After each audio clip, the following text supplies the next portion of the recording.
In this video we will discuss that how does galvanometer can be used as a ammeter. So for this we have, if you attach a shunt resistance in a parallel combination to the galvanometer, then this arrangement forms a ammeter. How we can use this, suppose I am having a galvanometer, I want to use it as a ammeter. So we can use it as a ammeter by just connecting a very low resistance in a parallel combination. So this arrangement becomes a ammeter. So basically, if you attach any shunt resistance in a parallel combination to the galvanometer, then it forms a ammeter. Thinking that why we connect this shunt resistance in a parallel combination, as galvanometer shows deflection without this one also. So problem is that galvanometer is a very sensitive device.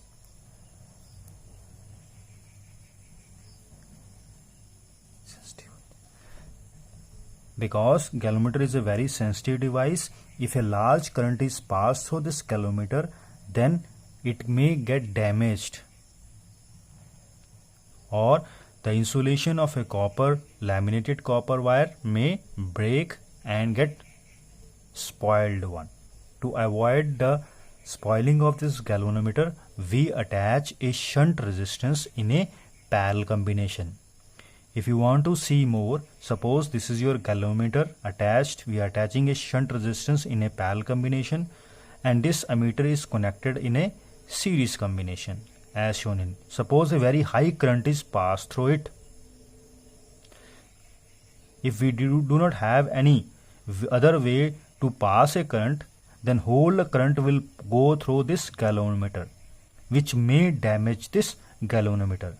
So to avoid the high current along the galvanometer, the most of the current is passed through this shunt resistance. So that is why we connect a very low resistance in a parallel combination to the galvanometer. This galvanometer remains safe. Now next thing is that we want to calculate what should be the value of this shunt resistance to measure a particular value of the current.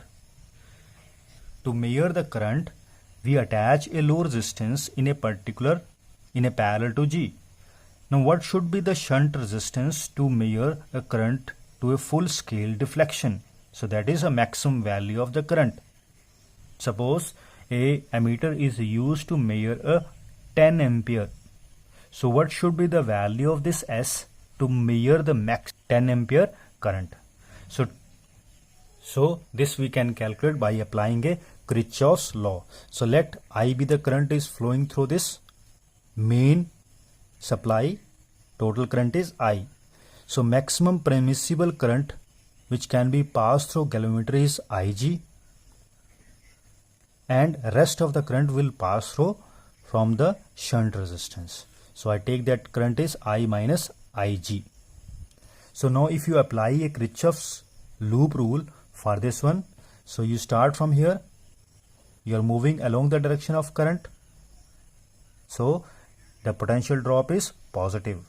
So here the current is I minus Ig into S, and for this case you are moving opposite to the direction of current, so it is minus Ig into resistance of a galvanometer. I take the resistance of a galvanometer is capital G equal to 0.